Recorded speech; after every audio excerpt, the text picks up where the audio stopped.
Yeah, it's Sandhi, right? Yaha tishtati is yes. Yeah. It's yet. Yeah. So the question is it yat tishtati or yes tishtati? So again, we have to go back to the Sanskrit, and there are three genders, and masculine, feminine, and neuter, correct? Yeah. So we saw earlier, when you ask a question, what? We said masculine means kaha, and feminine means ka, and neuter means kim. Yeah. That is why here the question is asked, Stula Shariram Kim, Yeah. because Shariram is neuter. Correct. There is some noise here. One second. I don't know where it's coming from. Haraprasad, I've muted you, so let's see if it works better. Okay. So, Napumsakam, Shariram is Napumsakam, neuter. Therefore, Kim is used. Stula Shariram Kim. Whereas Atma was masculine. Therefore, Atma Kaha. Student asked the question, Atma Kaha.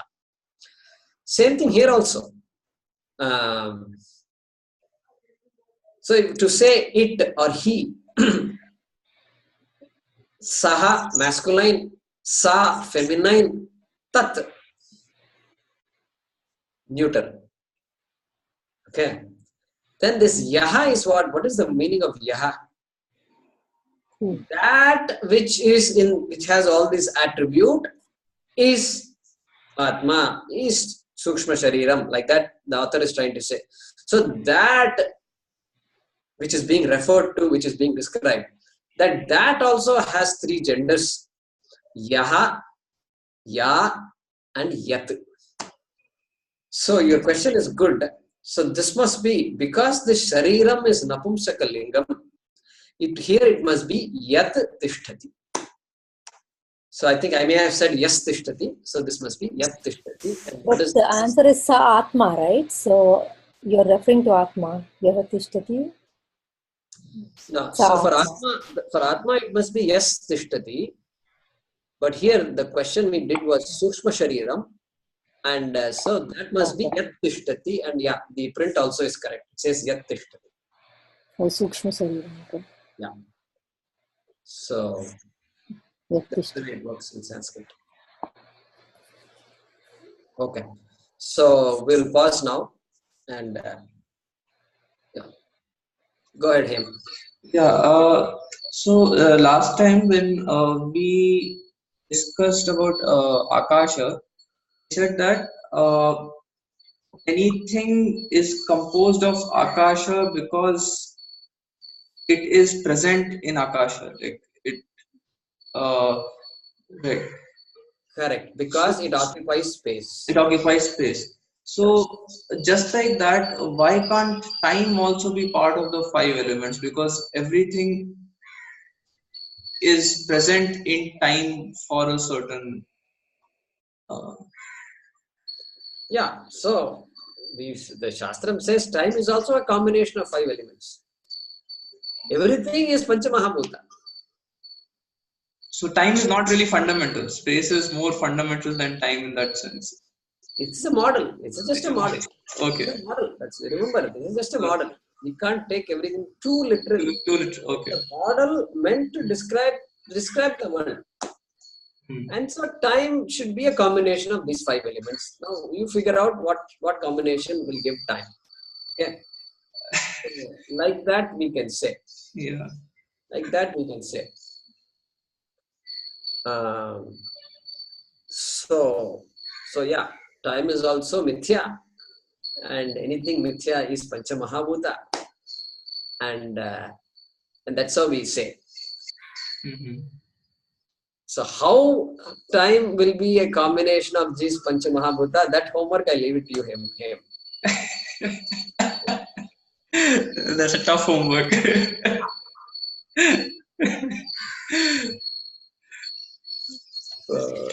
question. Good question.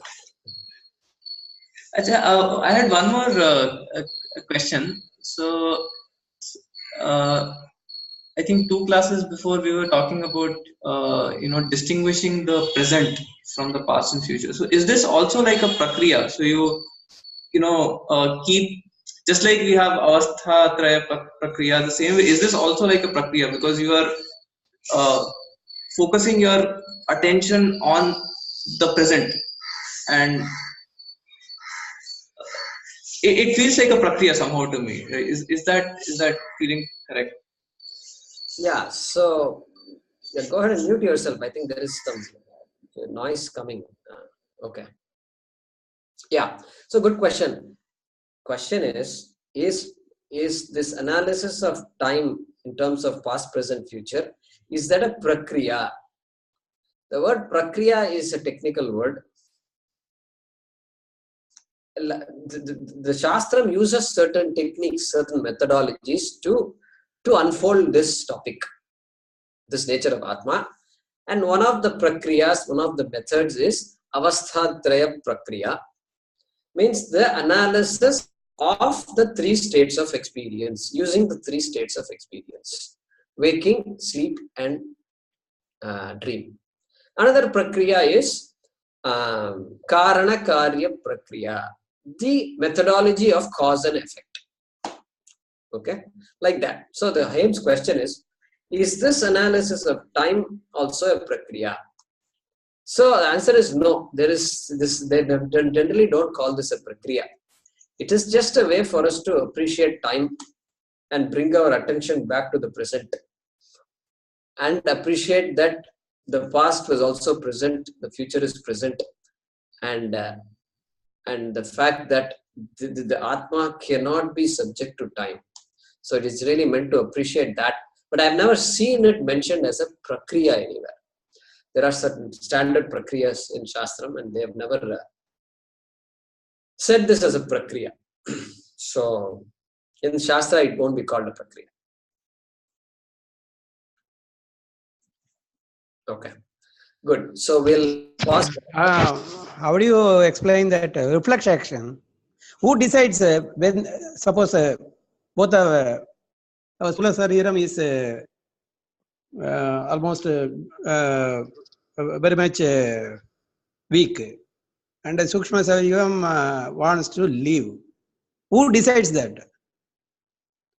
Who decides both of them has to leave? Good question. Good question. Any buddhi? So, okay, sorry. Go ahead, Venkateshanji. Buddhi, you said Buddhi? Buddhi is coming into this picture. These two only decides to leave, or Buddhi is also consulted? Good question. Good question. Go ahead and mute yourself. How do you explain the reflex action? For example, somebody is some animal is chasing us. The Sukshma Sarira pulls the body and runs at super fast speed.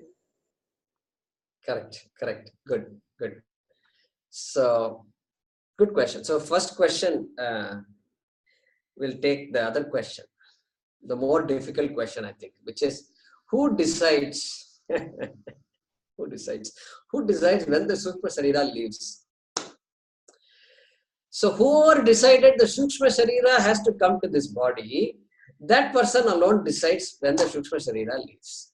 Okay, that is one answer. So, whatever made us come to this world in this shape and form, whatever made us come into Vedanta, we all did not grow up in college saying, you know what, they asked this question, what's your ambition in life? They made me write an essay in my 10th class or something, essay writing competition. What's your ambition in life? And those days, 10th class, we were not that ambitious like with the boys today and girls today. I didn't even know the meaning of the word ambition. And I had to ask my father, what is this question? What do you want to be? What do you want to be? I want to be I want to be happy. That's what I had. No. What do you want to do? So what do you want to do? I want to study Vedanta in Coimbatore. I want to, study and teach. No, we didn't plan these kinds of things. We don't have any idea what we are doing. And so somehow life unfolds. So we attribute everything, Venkateshan ji, to karma. Okay. And Prarabdha. number one. Number two, is buddhi consulted? As far as I know, nobody wants to die. And people keep on dying though. The majority, that's why they say majority. He has reached the majority. So, reach the majority means that I think the statement is trying to say that the people there are more than the people here. Okay, that is the implication. That's why I think they say majority. So, majority wahan par hai, and nobody wants to join the majority. Except in elections, nobody wants to join the majority. Only in elections they want to be majority. But nobody says, I want to join the majority. Nobody says that. However bad I feel, however much terminal illness I have, nobody wants to go there. So, buddhi is not consulted. Sukshma Sharira leaving, nobody can decide. Nobody can decide the moment of death, just like nobody can decide the birth. Nobody can even decide, did we decide our parents? Did we decide our name? At least name we have some chance to decide. Wait, consult me please. Hey, wait a minute, you guys are talking about boy, girl and Lakshmi, Kamala and all these things. I'm there in front of you? Can't you, no, Dudna bhi Shakti nahi hai hamme. So, lot of things happen without our asking. And where we lived, where we grew up, which school we joined, nothing, we didn't decide any of these things. So that shows karma is in full force. Okay, we will leave that discussion there. The next question is, reflex action, can you define how it works? There is a person in this class who is better capable of describing that. And that's a physiological function. That's a function of the body. Perhaps Mohini ji can unmute herself and help us understand reflex action. Reflex action is basically, it is innate to the body. That is something that you can learn reflexes, like, it can be developed over time. But reflex is something that your body does to a stimulus. There is a stimulus, there is a reaction. There's a stimulus, there is a reaction. For example, when you see food, you salivate. That is like a reaction, it happens. For example, there's a foreign body. Then, you vomit, like, you'll have that reaction. It's body's innate ability to react to a particular stimulus. You can develop, like, for example, people who do a lot of exercise, then they develop that innate ability. Once they send that mental stimulus, then their body starts running at that pace. So you can acquire it also, but it has to become innate. That you need a lot of practice, or it's in the body, given to you from birth.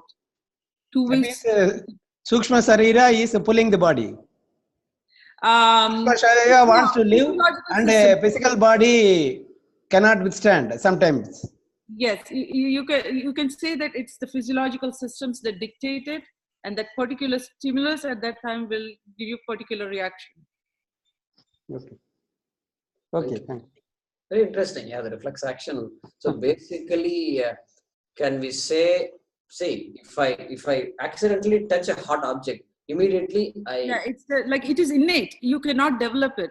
Whereas like, for example, people learn to dance. It's not a reflex, but it becomes automatic. It becomes a habit. So some reflexes can be like, you can develop a habit over time. But these things, they are given to you.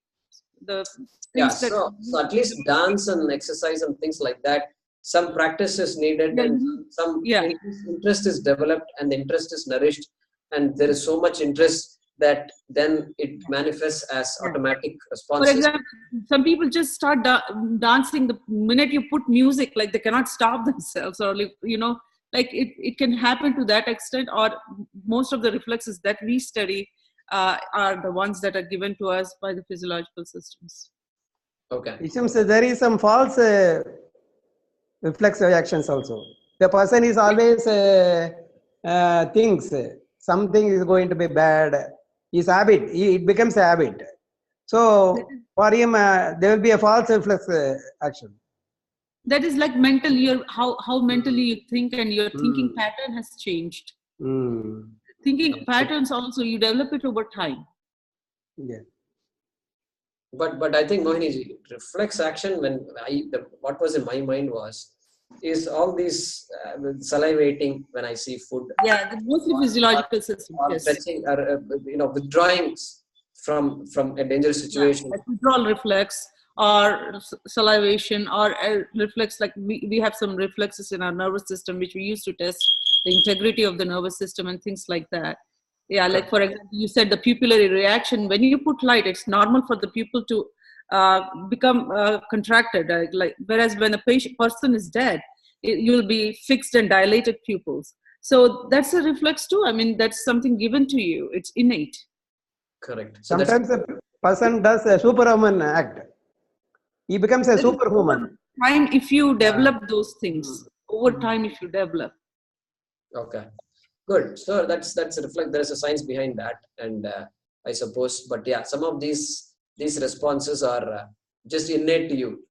To tell you that you have to, very hard object, you can't come in contact and it will hurt you and things like that. That nobody has to tell me. Automatically, my hand withdraws, my body withdraws from a hot object that I touch. Correct? Mm-hmm. Yeah, like we have baroreceptor reflexes and things like that control the heart, that control certain systems in your body. It happens automatically. For example, if you're dehydrated, your kidneys start conserving water. You'll make less urine. So it like those things, they adapt. There's systems that keep on working like that. So nobody can control. So here's a question then. See, I was thinking of reflex action as actions that I do that I'm aware of, but later on I'm aware that that was a reflex. I pulled my hand out. Reflex is where it happens without awareness. It is unconditional. Yeah, not unconditional. It happens. For example, when you do that, it happens automatically. It's like the stimulus will give that kind of reaction. Yeah. So Mohini, you notice it later, but it happens within such a fraction that you have to study it. Really, like go back and study it. My question is this: the external actions is what I thought as reflex. I never thought of the internal activities that are happening automatically as reflex. I was only thinking. No, there are certain reflexes for compensation and things like that. Reflexly, there are things like systems have their checks and regulations. What I'm saying is there are reflexes for the physiological systems also. For example, when your intracranial pressure increases, the body reacts this way. That's called a reflex, Cushing's reflex. So I'm saying there are reflexes like that too. These are involuntary reflexes, right? Yeah, but they happen because of the physiological systems trying to adapt or compensate. I see. Okay, that's interesting. So when we sit for meditation, mind wanders. That is also reflex action. No. It goes to some tour. No. Good joke, but no. We can't blame it. We can't blame it on reflex. Venkatesh ji, you better try hard. You better have to try hard. Okay. It needs exercise. We can just say, "Oh, my mind is just wandering. It's all reflex acting up." So okay. So the way we should think of reflex then is reflex or reflux. Reflex. Reflex action. It's not just the actions that in school when I studied reflex, I was thinking of all these external things that gross reflexes. We respond, and we are also aware of aware afterwards of the response. And but what you're saying is all the internal functions also, many of them you are categorizing as reflex actions. We call it reflex. Yes, I mean it will happen. It will automatically happen. That's how we maintain the regulation. For example, if your body temperature goes up, you will sweat. There is no control over it. No, so compensate for that. So when you say that, you're actually putting all the functions of the body, all the internal functions of the body. Okay, based on what you're saying, every internal function of the body, like even digestion, it happens without my willing. Saliva comes, food goes into stomach, acid is secreted. You cannot stop it. For example, if food goes into the intestines, peristalsis happens. I think they're differentiated, right? These are involuntary. Yeah, involuntary. Voluntary versus involuntary.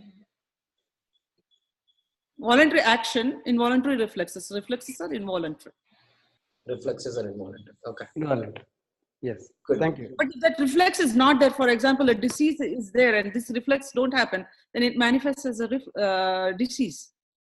So we know what is happening there. So there are reflexes inside the physiological systems too.